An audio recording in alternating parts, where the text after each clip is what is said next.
Carta de Paulo aos Filipenses, capítulo 4, versículo 6. Você pode acompanhar comigo, por favor? Talvez um dos mandamentos mais difíceis da Escritura. Diz assim, Filipenses 4, versículo 6. Não andeis ansiosos de coisa alguma. Em tudo, porém, sejam conhecidas diante de Deus as vossas petições, pela oração e pela súplica, com ações de graças.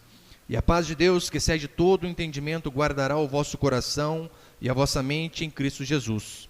Finalmente, irmãos, tudo que é verdadeiro, tudo que é respeitável, tudo que é justo, tudo que é puro, tudo que é amável, tudo que é de boa fama, se alguma virtude há e se algum louvor existe, seja isso que ocupe o vosso pensamento. O que também aprendestes e recebestes e ouvistes e vistes em mim, isso praticai, e o Deus da paz será convosco. Até aí tá bom, olha para cá, por favor. Põe só o tema ali da pregação, por favor. Talvez eu vou falar de um assunto que tem tudo a ver com você. Vou falar sobre ansiedade. Eu tenho certeza que você conhece alguém que tem esse problema. Todos nós, sem exceção, conhecemos alguém. Principalmente se você olha no espelho quando você acorda. Você está diante de uma pessoa ansiosa. É o que todos nós somos, infelizmente. Não é por acaso que a ansiedade foi o maior mal do século XX, mas também entrou no século XXI arrebentando com tudo. A Organização Mundial de Saúde, a OMS, colocou o Brasil no topo, não no ranking do futebol, mas no ranking de pessoas mais ansiosas do mundo. Graças a nós. E você sabe, a ansiedade é um problema tão sério, que ela atinge toda a esfera social. Não importa quanto você ganha, não importa quanto você tenha na poupança, ou o que você não tem na poupança. A ansiedade atinge a todos, toda a esfera social, todas as faixas etárias, até criança nós vemos ansiosas.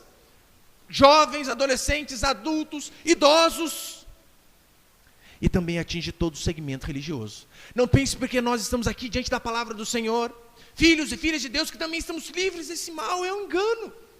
Por mais que é um mandamento para mim e para você. Porque o verbo aqui está no imperativo, né? Não andeis ansiosos.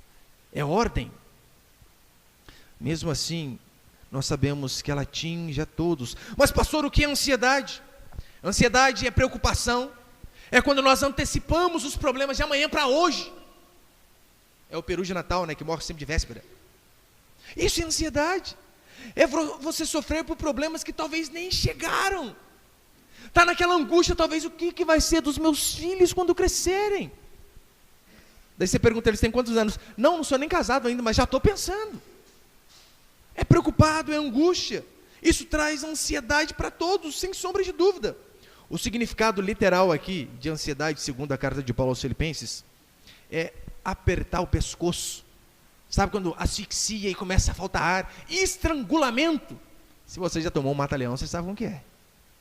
Você começa a ver as coisas até sumindo na sua frente.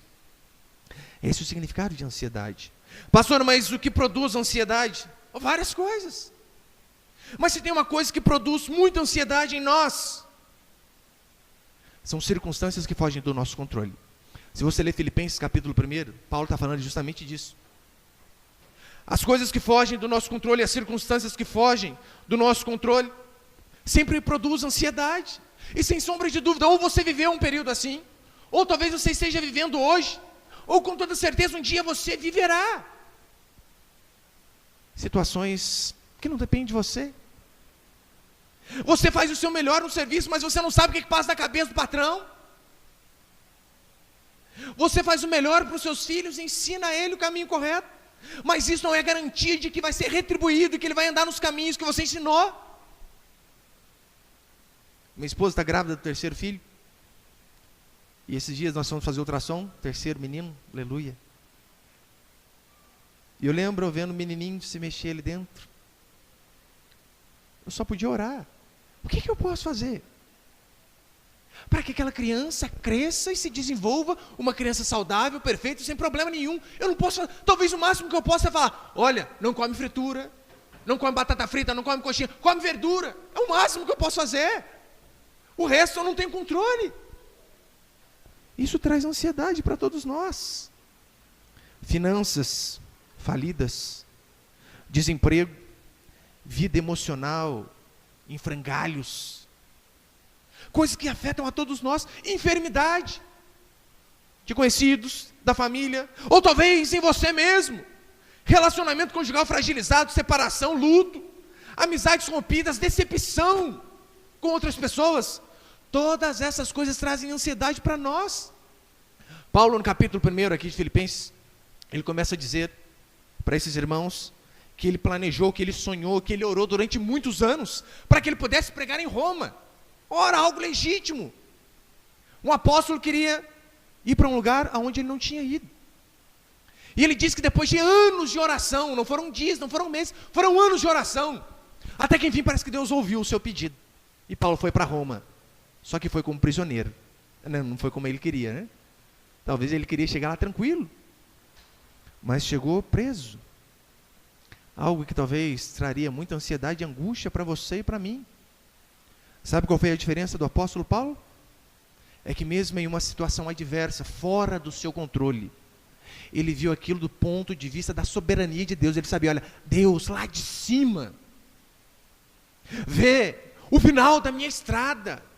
Eu aqui sou limitado, sou natural, eu só consigo ver o que está além do meu nariz. Mas Deus consegue ver o final dessa estrada. E por conta disso ele soube descansar em Deus e não andar ansioso.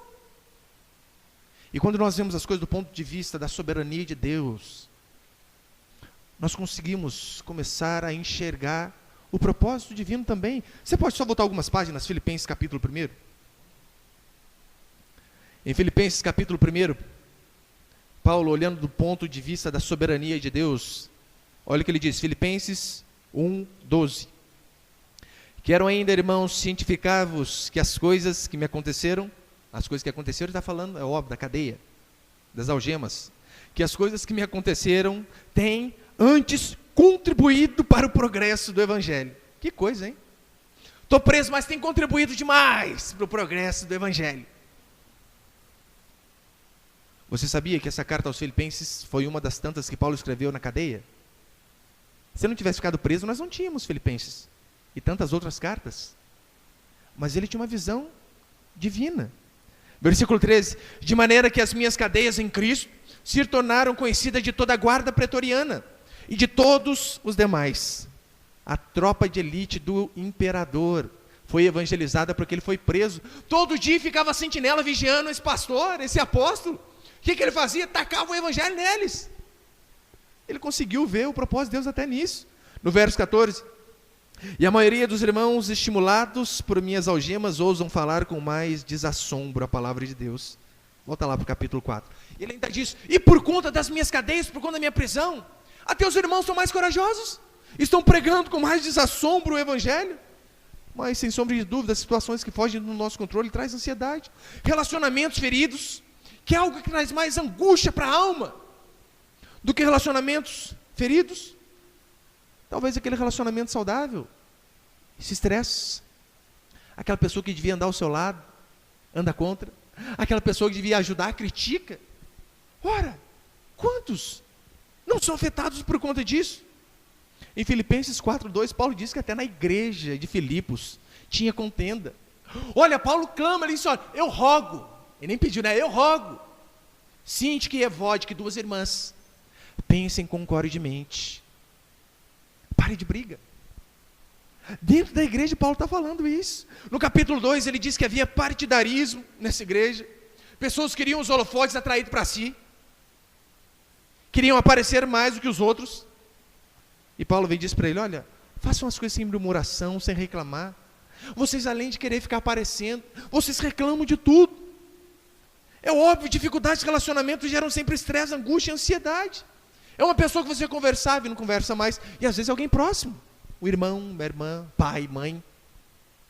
Atrapalha, claro que atrapalha. É aquela pessoa que talvez você vê, você até corta caminho para não passar na mesma rua.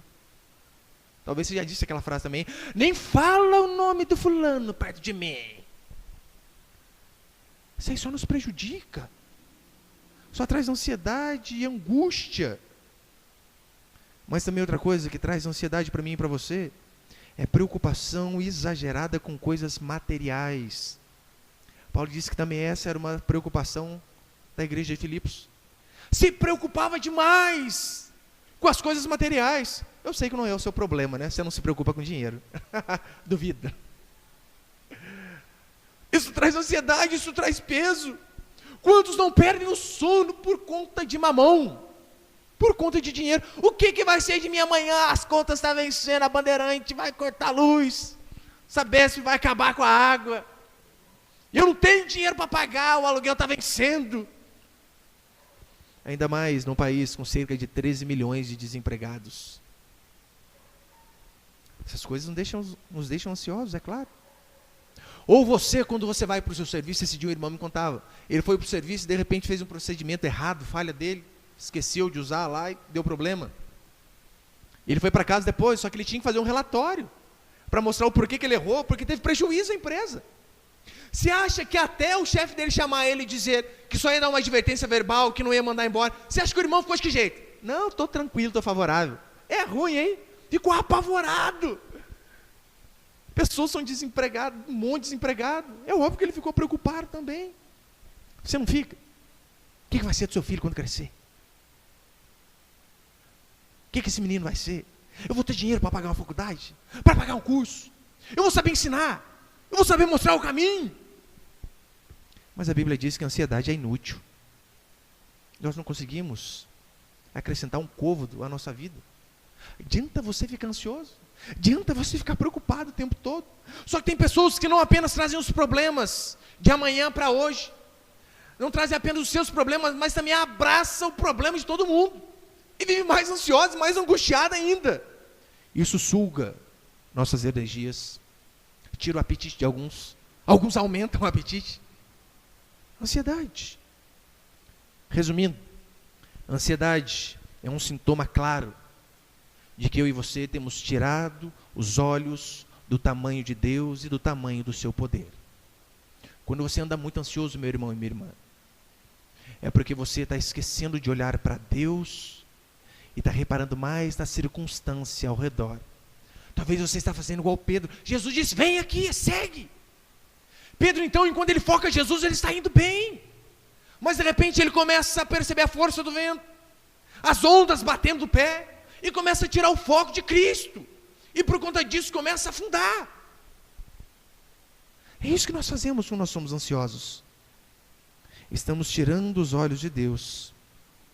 Quando você é ansioso, você está dizendo assim, eu não creio que Deus é poderoso o suficiente para cuidar da minha vida, dos meus filhos, do meu futuro e da minha família. É isso que você diz quando você está sendo ansioso. Sendo que o mandamento é bem claro. Não ande preocupado com as coisas de amanhã. Os gentios é que se preocupam. Olha o que diz Lucas 12, 29.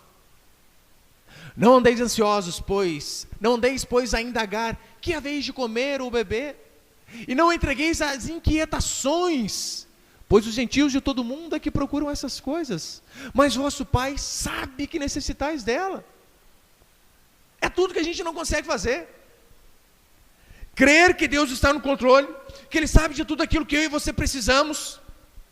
Como eu falei, quando nós ficamos ansiosos, quando você fica ansioso, você está dizendo, eu não acredito que Deus é suficientemente poderoso para controlar essa situação. Eu não acredito que Deus é suficientemente bom para me guiar por um caminho correto e cuidar da minha vida. Lembrando, é um mandamento, não andar ansioso. Não é uma sugestão. Só que eu sei que embora o apóstolo Paulo dá esse mandamento, não andeis ansiosos. Embora Jesus Cristo dá o mesmo mandamento, não andeis ansiosos. Muitas vezes nós nos pegamos desse jeito. Mas fique em paz. Tem cura. Tem cura, tem remédio para esse pecado chamado ansiedade. Porque ansiedade é pecado. Ansiedade é incredulidade. É deixar de depositar a confiança e a fé em Deus. Eu quero passar aqui então apenas 3 princípios de como nós vencemos a ansiedade.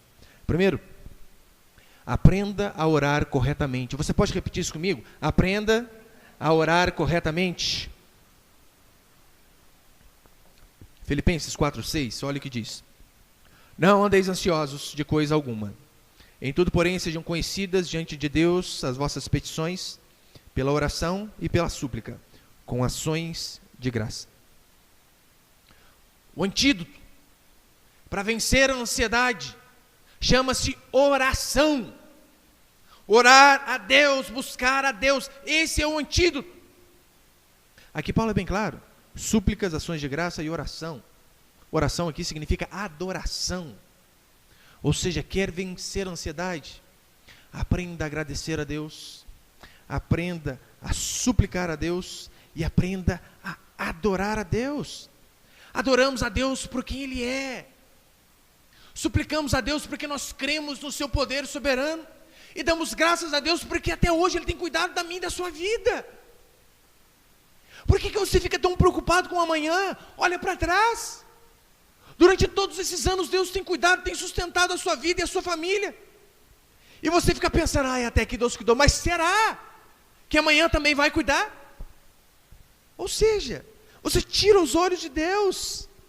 Você adora a Deus por quem Deus é. Você dá graça por aquilo que Ele faz. E você suplica a Deus. Alô? Você suplica a Deus porque de fato crê que Ele é poderoso, como diz a Escritura, para fazer infinitamente mais do que tudo que pedimos ou pensamos, segundo o seu poder que opera em nós. Como já disseram alguma vez, as pessoas mais simples se transformam em verdadeiros teólogos quando se encontram de joelho. Ou um cristão de joelho consegue enxergar bem mais longe do que um filósofo nas pontas dos pés. Mas para isso você tem que orar. E a oração é demonstração de que Deus está guardando a minha e a sua vida e que nós confiamos nele. Mas se você adora a Deus por quem Deus é importantíssimo você saber quem é Deus. Só que talvez você conheça apenas o Deus que passaram para você e não o Deus da Escritura. E eu pergunto para você, você de fato sabe quem é Deus? Sabe o tamanho de Deus? Você conhece os atributos de Deus? Segundo a Escritura, Deus tem alguns atributos comunicáveis e outros incomunicáveis. Como por exemplo, Deus é imenso, Deus é infinito, Deus é imutável, Ele é onipotente, ou seja, Ele tem todo o poder, Ele é onipresente, Ele está em todo lugar, não vai haver um lugar onde você esteja que Ele não esteja, e Ele também é onisciente, Ele sabe de todas as coisas, e como diz Lucas, de tudo aquilo que você necessita. Deus é soberano, meu irmão e minha irmã, e você precisa olhar para esse Deus, crendo na sua soberania. Quando você ora, você precisa trazer à memória tudo aquilo que Deus é, tudo aquilo que Deus já fez. Esse é um grande antídoto contra a ansiedade. Você lembrar da grandeza de Deus, do poder de Deus, de tudo que Ele tem feito. Minha mãe, quando ela teve o primeiro infarto, eu lembro que eu cheguei na UTI, e a médica me chamou de canto e disse assim, olha, sua mãe é de risco. Você sabe, isso é um eufemismo. Quando o médico diz que sua mãe é de risco, ele está dizendo o seguinte, tem plano mútuo, agiliza, está indo para a vala. Só que eles falam de uma forma mais suave. Sabe o que eu fiz? Eu fui orar. Não podia fazer nada. Eu olhava lá, Dona Terezinha, tadinha, batimento 15, 19, 20. Passava disso. O que eu posso fazer? Eu comecei a lembrar do Salmo 119. Ainda a substância informe do Senhor, eu já conhecia ela. Antes de ser minha mãe, antes de nascer, antes de estar nessa cama, nessa UTI, o Senhor já conhecia. Antes de ser minha mãe, a sua filha. E automaticamente aquilo vinha trazendo paz. De saber que Deus governa, que Ele está no controle. Depois desse já teve mais 3 e várias ameaças. E numa das consultas que eu fui com a minha mãe, o médico disse assim para ela, olha Terezinha, por conta do primeiro infarto da senhora, a aorta, que é a veia principal aí do coração, 50% dela ficou obstruída. E por conta disso, essa parte de baixo aqui do coração, mostrou na maquetinha ali dele, não funciona mais, é irreversível, não tem como voltar. Quase minha mãe teve outro infarto, né? Só do médico falar isso daí. Ela começou a chorar, desesperada já. Sabe o que eu comecei a fazer de novo? Comecei a orar. Eu comecei a lembrar, meu Deus, ressuscita morto. O que é para Ele fazer uma parte do coração voltar a bater de novo? O meu Deus fez o universo sem matéria-prima. O que é para Ele? Essa coisa simples. Essa semana uma irmã da nossa igreja estava conversando com ela. E nós estávamos falando a respeito de um irmão em Cristo nosso, não é da nossa igreja, mas um irmão conhecido, muito amado. Teve um AVC recentemente e perdeu todos os movimentos do corpo, inclusive a capacidade intelectual. Só está respirando, só isso. E ela disse, pastor, ora por ele. Eu falei, claro que vou orar. Eu estou lá na minha casa orando. Sabe o que eu comecei a lembrar? Lázaro, calma aí. Lázaro estava morto de 4 dias, fedendo a carniça, podre. E mesmo assim Jesus com a sua palavra dizendo, Lázaro vem para fora. E ele veio. Ora, se um morto de 4 dias foi ressurgido, foi ressuscitado, o que é um homem que teve um AVC, que ainda continua respirando? Voltar às suas atividades normais não é nada, comparado com o poder do nosso Deus. Por isso a importância de você ler a Escritura diariamente, porque nessas horas de dificuldade, o que vai nos livrar da ansiedade é lembrar de tudo que Deus fez, do tamanho do poder de Deus. Olha para a criação, meu irmão. Eu sei que hoje em dia esses professores comunistas do demônio aí, querem passar para a gente a todo custo que o mundo evoluiu. Querem sufocar a ideia da criação. Mas não. Gênesis diz que Deus com a sua palavra criou todas as coisas. Daí você olha para um universo desse que até hoje os cientistas não ousam dizer o tamanho dele. Fazem apenas especulações, mas não tem como saber. Olha para o tamanho do nosso Sol. Sabia que o nosso céu é uma estrelinha de 5ª grandeza comparado com as outras estrelas? Milhões de vezes maior que a Terra. E numa escala de 1 a 5 ele é a menorzinha. E tudo no seu devido lugar. Deus faz as coisas de forma tão perfeita. Daí você vê Deus que faz um universo desse tamanho, com toda essa perfeição. Você vê Deus abrindo o mar, e não consegue acreditar que Ele pode abrir a porta de um emprego. Você vê Deus ressuscitando o morto, um vale de ossos secos, Ele diz, profetiza que vai ter carne, vai ter tendão, e vai reviver. Mas você não acredita que Ele pode chamar o seu cônjuge da perdição para a salvação. Não acredita que Ele pode trazer o seu filho das drogas. Não acredita que Ele pode curar uma enfermidade. Olha para o tamanho de Deus, olha para as obras de Deus. Se Deus converteu Moisés, assassino, Paulo, perseguidor da igreja, você acha que aquela pessoa lá da rua da sua casa, aquele seu familiar, o seu cônjuge, seu filho, que Deus não tem poder? Meu irmão, você está aqui hoje ouvindo o Evangelho. Se você está aqui, eu venho falar para você, Deus pode converter qualquer um, que converteu você, converteu a mim. Então não há impossíveis para Deus. Só que nós precisamos de fato olhar para tudo aquilo que Deus fez. E se fizermos isso, aí a ansiedade vai embora. Talvez a melhor maneira de ilustrar isso seria o seguinte: quantos que uma vez, um menininho, 4 anos, sabe aquela idade do porquê? Tudo, por quê? Por quê? Por quê? Então ele chega para o pai e diz, pai, fez uma pergunta que os teólogos não conseguem responder. Pai, qual o tamanho de Deus? Já pensou nessa resposta? Se uma criança perguntasse para você, qual o tamanho de Deus? O que você ia falar? Ah, filho, Deus é tamanho do universo. Não, não é, Ele é maior, porque Ele fez o universo. Não tem como mensurar. Então aquele rapaz encasquetado, o que eu vou falar para esse rapazinho? E ele fez o seguinte, ele viu um avião voando bem no alto. E disse, filho, qual o tamanho daquele avião? Então o menininho olhou, nossa, pai, é pequenininho demais. Se eu colocar o dedo assim na frente, ele some.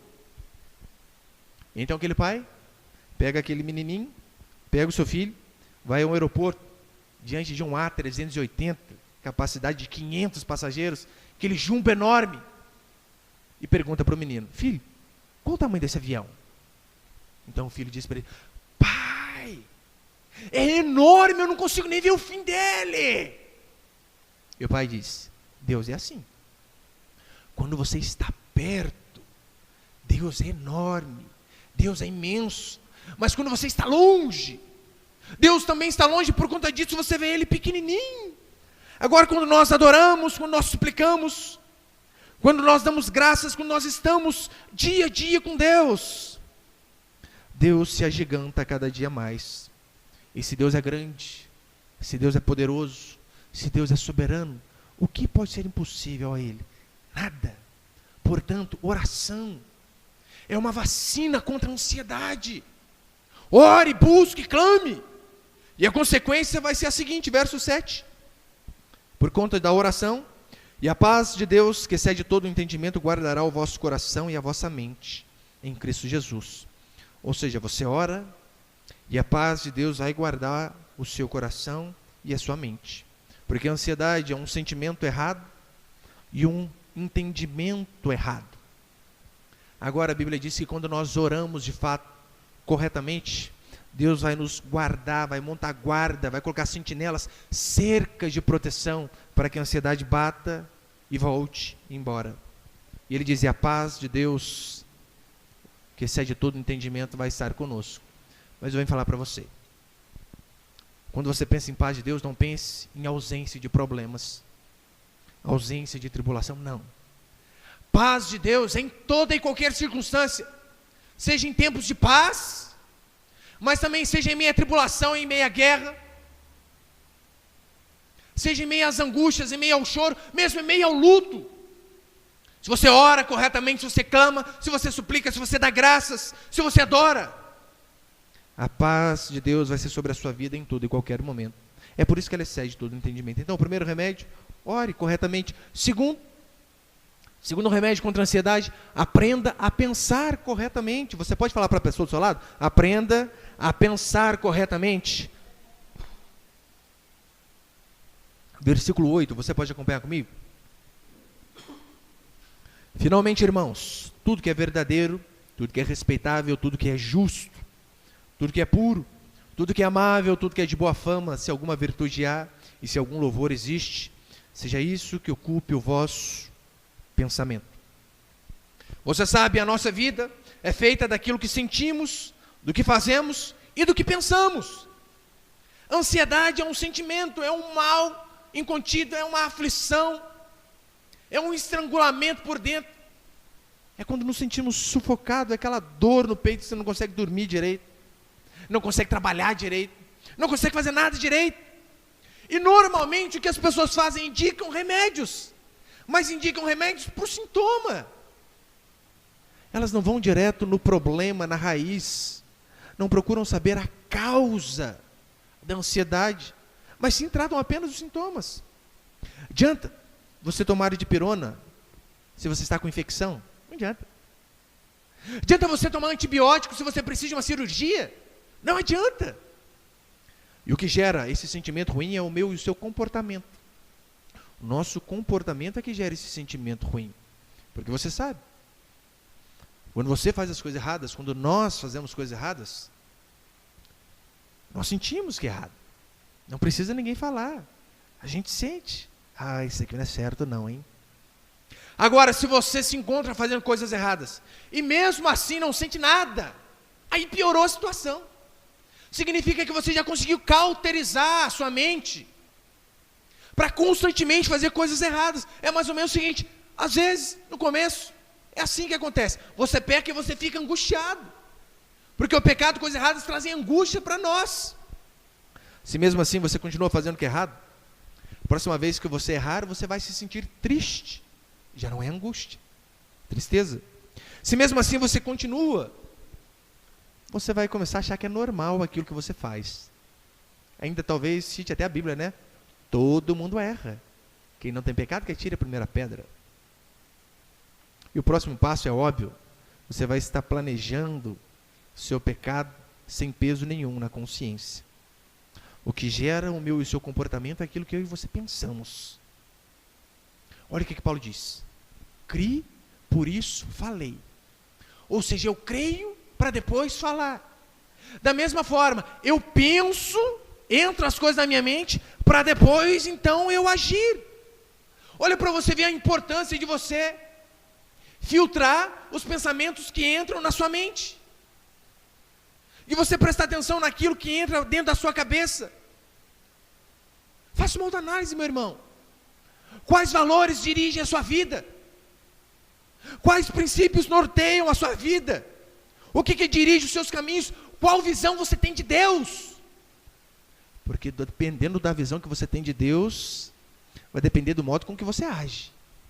Se para você Deus é aquele vovô bonachão, que você pode fazer o que você quiser, que Ele sempre vai dizer, meu netinho querido, você vai andar errado sempre.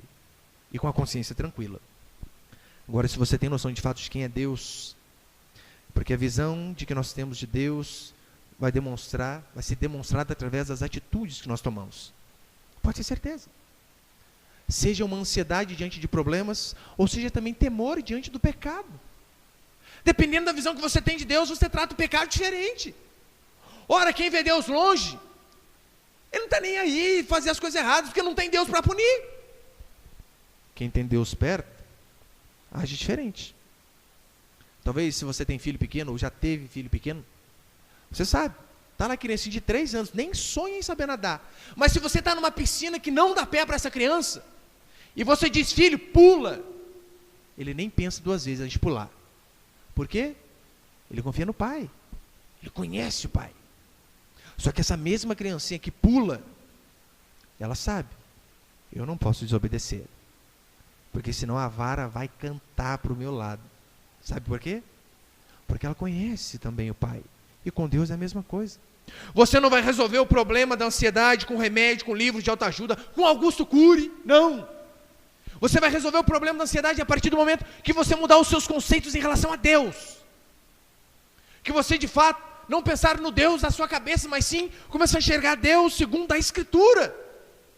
É assim que você vai resolver o problema de ansiedade. Quando você mudar os seus princípios e os seus conceitos, aquilo que alimenta a sua mente. Como Paulo diz em Romanos 12. E não vos conformeis com este século, mas transformai-vos. De que forma? Pela renovação da vossa mente. Ou seja, nós somos transformados quando a nossa mente é renovada. É aquela velha história. Talvez você pense assim, pastor, eu creio na Bíblia, eu creio que eu sou nascido de novo, mas às vezes pensamentos ruins vêm sobre a minha mente. E vem, infelizmente. É igual um pássaro. Você não pode impedir pássaros de voar sobre a sua cabeça. Não tem como você delimitar o espaço aéreo sobre você. Mas você pode impedir esses pássaros de fazerem ninho sobre a sua cabeça. Mesma coisa em relação a pensamentos errados. Eles podem até vir, mas você pode deixar eles não crescerem. Em Efésios, Paulo diz que esses pensamentos são como dardos inflamados do maligno. Sabe quando vem aquele pensamento meio maluco na sua cabeça, que eu tenho certeza que já veio?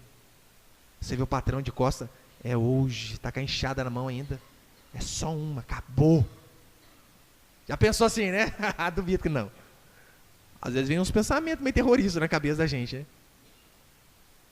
Mas daí, quando esses pensamentos ruins vêm sobre nós,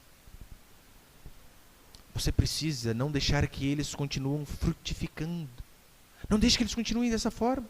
Não deixe em sua mente pensamentos que não procedam de Deus. Mas pastor, como que eu faço para saber qual pensamento é de Deus e qual não é? Ora, lê esse versículo 8.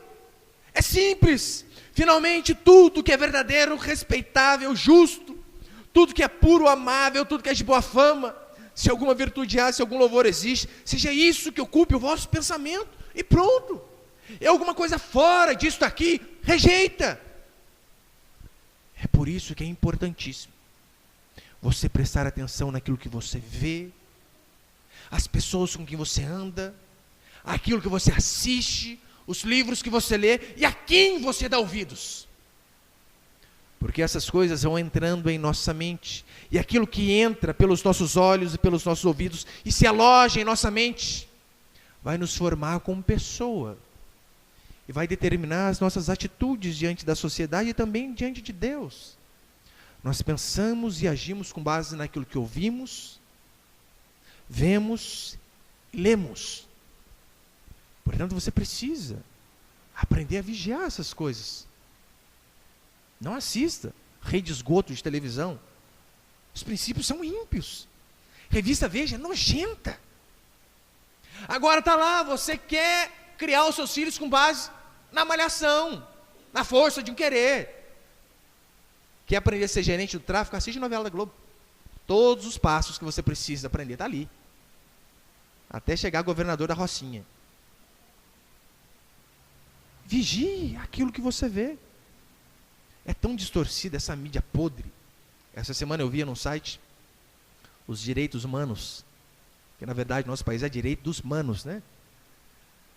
Eu vendo os direitos humanos, eles entraram com processo contra a polícia militar por conta de uma foto de uma menina de 3 anos no site da polícia. Sabe essas fotos para fazer calendário? E estava a menininha, fardada, com uma algema na mão e com um cacetete na outra. Instrumentos de trabalho da polícia. E olha o que eles disseram. Mas da onde já se viu? Uma criança com instrumentos de opressão na mão. Eu nunca vi um trabalhador honesto ser oprimido com algema e cacetete. Normalmente é vagabundo, drogado, maconheiro. Agora, quem é trabalhador, quem é homem, mulher de bem, isso não oprime. Mas isso para eles é errado. O que é certo? É levar a menininha para ver o homem pelado e ficar tocando ele lá. Exposição de arte, que museu. Isso aí para eles é legal. É defender traficante, estuprador, champinha. Daí a sua mente, a sua visão está sempre assistindo essas coisas. Daí depois não sabe. Porque talvez o filho não pegou o caminho correto. Porque em vez de ouvir a palavra, ouve o William Bonner. Eu sei que você vê a Globo, as novelas erradas, é fácil. Ah, mas quando você começa a perceber de verdade, você vê que o William Bonner fala um tanto de besteira também, absurda. Portanto, vigie aquilo que você vê, aquilo que você ouve, com quem você anda. Uma vez eu li uma frase que dizia o seguinte: eu sei quem você vai ser daqui a 10 anos, com base nas pessoas com que você anda e nos livros que você lê. Sim, isso é verdade. Nós conseguimos ter um parâmetro, traçar um futuro, com base nas pessoas com que você anda e nos livros que você lê. Por que você acha que muitos maridos, hoje em dia, não estão satisfeitos com a performance amorosa da mulher? Sabe por quê? Porque para ele o padrão de relacionamento íntimo é aquele filme pornográfico que ele assistia. E ele pensa que tem que ser aquela coisa doida, joga na parede, chama de lagartixa, vira de ponta cabeça, todo dia. Ele pensa que aquilo que é o padrão. E quando você casa, você vê que as coisas não são assim. Daí está sempre desanimado, por quê? Ora, porque os conceitos dele são errados. Por quê? Que talvez você diz assim: nossa, você viu como a fulana lá é insuportável. Daí você pergunta: mas você conhece ela? Eu falo, não, eu não conheço, mas a outra já falou que ela é ruim. Você nem conhece a pessoa, criatura. E com base no que os outros falam, você toma partido. Portanto, quer ver sem ansiedade? Ore corretamente, pense corretamente. Para encerrar, aprenda a agir corretamente. No versículo 9, olha o que Paulo diz: o que também aprendestes, recebestes e ouvistes e vistes em mim, isso praticai, e o Deus da paz será convosco. Você sabe, conhecimento é uma grande bênção. Não devemos ignorar. Eu sei que alguns são extremistas, pegam alguns versículos isolados, como aquele, né? Abra bem a boca e a encherei, para dizer: tá vendo, pastor, para que ficar estudando para pregar? Não precisa. É na onde sai um monte de abobrinha. É na onde você vê pessoas sendo consagradas apóstolo. Por quê? Conhecimento é bênção. Paulo, uma vez, ele está diante do governador, e então, olha o que o governador diz para ele. Paulo está argumentando a respeito da sua defesa. Festo e diz: Paulo, para. As muitas letras te fazem delirar, rapaz. Está dizendo: Paulo, as letras fazem deixar ser maluco. Hoje em dia, talvez, em muitos públicos, não é as muitas letras que fazem delirar, mas o contrário, né? As poucas letras te fazem falar muita besteira. Mas, todavia, sabemos que o conhecimento é bênção. Dignifica o ser humano. Todavia, não basta, não é necessário, não basta você apenas ter conhecimento e não praticar nada daquilo que você sabe. O que adianta você ser um PhD em Bíblia? Tem até um título em nosso país chamado doutor em divindade. Eu acho um absurdo, né? Mas tem. O que é, pastor, um doutor em divindade? É quando Deus está com depressão, quando Deus está ansioso, ele aconselha a Deus. É mais ou menos isso. O que adianta você ser um doutor se você não pratica nada daquilo que você sabe? Todo culto nós aprendemos, sem exceção. No culto de hoje talvez você esteja aprendendo: ah, pastor, mas eu já conhecia isso. Se você não aprende, você na verdade também você relembra aquilo que você já sabia. Está aprendendo da mesma forma. Agora, adianta você apenas guardar conhecimento intelectual e não colocar nada em prática? Isso é apenas, meu irmão, mais peso sobre a sua cabeça no dia do juízo. Apenas mais peso. Só que talvez alguns ouçam isso e pensem o seguinte: então já sei a saída. Eu não vou aprender mais nada. Porque se eu não sei, também não vou ser cobrado. Falei, meu irmão, você está no sal do mesmo jeito. Olha o que Jesus disse: aquele que soube a vontade do seu Senhor e fez coisas dignas de açoite, recebeu muitos açoites. E aquele que não soube a vontade do seu Senhor e fez coisas dignas de açoite, também recebeu açoite. Ou seja, não tem saída. Tem uma saída, na verdade, né? Aprenda cada dia mais, para que você possa praticar o que você aprende e errar a cada dia menos. Quer se ver livre da ansiedade, meu irmão e minha irmã? Coloque em prática tudo que você ouve, tudo que você sabe em relação à Escritura. Como já disseram, né? Nós não somos o que nós falamos, nós não somos o que sentimos, mas nós somos aquilo que nós fazemos. Não adianta você professar com a boca a confissão correta, sendo que o seu modo de agir diante das pessoas é contrário àquilo que você confessa. Não adianta.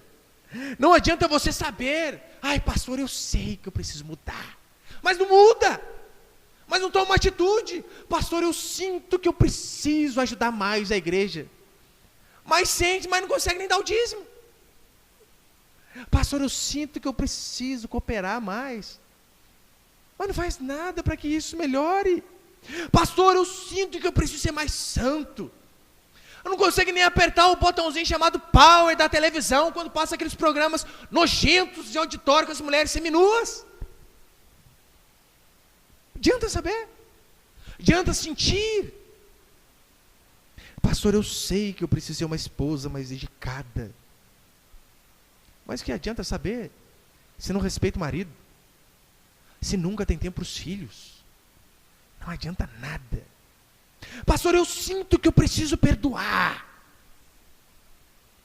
Eu sei que é correto perdoar, mas vive lembrando das mágoas. Porque fulano me fez isso. Porque ciclana me fez isso. Porque lá quando eu era moça, o fulano que já morreu, está 7 palmos debaixo da terra, me fez isso. Porque o meu pai não me reconhecia. Porque eu não tive carinho. Porque eu nasci assim, eu cresci assim, vou morrer assim, Gabriela. Adianta saber que precisa perdoar, mas sempre lembrar do que fizeram de errado. Bola para frente, perdoa e acabou.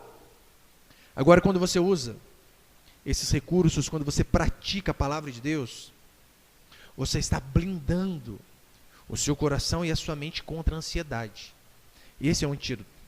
Quando você usa os recursos divinos, você consegue de fato vencer a ansiedade. E nós, para encerrar, experimentaremos duas coisas. Primeiro, diz a Bíblia que nós vamos experimentar a paz de Deus. Mas não só isso. Também experimentaremos a companhia do Deus da paz. Qual que é a diferença, pastor? Paz de Deus não é um sentimento. Paz com Deus, melhor dizendo, não é um sentimento. Mas é quando nós nos convertemos. Daí acontece como Paulo diz em Romanos 5:1. Justificados, pois, mediante a fé, temos paz para com Deus. Ou seja, quando há um arrependimento de pecado, há paz para com Deus. Você não precisa sentir, você precisa apenas crer. E com base nisso, você vai sair em paz para com Deus. Mas existe algo diferente, existe a paz de Deus. Paz de Deus fala de relacionamento com Deus. Infelizmente, não são todos os que têm paz para com Deus que experimentam da paz de Deus. Porque nós vemos muitos filhos e filhas de Deus angustiados, aflitos, apavorados, e são nascidos de novo. A paz de Deus é quando você, mesmo em meio à dificuldade, mesmo em meio à tribulação, mesmo em meio à angústia, mesmo em meio à crise conjugal, a crise financeira, a enfermidade, o luto, você consegue adorar a Deus por aquilo que Deus é. Você consegue dar graças a Deus por tudo que Ele tem feito. E você consegue suplicar a Deus por conta do seu poder. Se nós fazemos isso mesmo nas horas de aflição, de angústia, a paz de Deus vai fazer uma muralha ao nosso redor. Esse é o refúgio, meu irmão, contra a ansiedade. Esse é o remédio contra a ansiedade que toda a humanidade precisa. Essa é a resposta de Deus para um coração aflito, apertado e angustiado. Orar, suplicar e adorar a Deus. Você quer esse remédio para a sua vida? Você quer sair daqui diferente de como você entrou? Você quer se ver livre desse estrangulamento que talvez tenha te sufocado há anos? Saiba que Deus de fato está nesse lugar. Saiba que Deus continua sendo poderoso. Saiba que Deus é imutável. Saiba que Deus é grande, que Ele é imenso, que Ele tem todo o poder em suas mãos. E que Ele pode sim fazer aquilo que para você talvez seja impossível. E o mais importante, saiba que Deus ama a mim e a você. Ora, se Deus é poderoso, se Ele sabe de todas as coisas, se Ele nos ama, o que pode ser impossível a Ele? Nada. Mas o que te aflige nesses dias? O que te aflige ao longo da sua caminhada? O que tem tirado o teu sono, a tua paz? Talvez foram relacionamentos destruídos, erros, infidelidades, problemas. Isso tira a paz, é óbvio. Talvez é preocupação demais com coisas materiais, com emprego, filhos, saúde, com amanhã. O que você pode fazer para que as circunstâncias mudem? A resposta está aqui na Escritura. Abrigue na sua mente, não pensamentos de dúvida, mas apenas pensamentos que procedam de Deus. Esse é o antídoto, a vacina contra a ansiedade. Quando aqueles pensamentos ruins vierem, lembra de quem Deus é, lembra do tamanho de Deus, lembra dos seus feitos históricos grandiosos e maravilhosos. Abrigue na sua mente coisas boas, lembre da grandeza do Senhor, ponha em prática de fato o que você tem aprendido em relação à palavra de Deus. E se você fizer isso, você vai poder não andar ansioso por coisa alguma. Amém, meus queridos?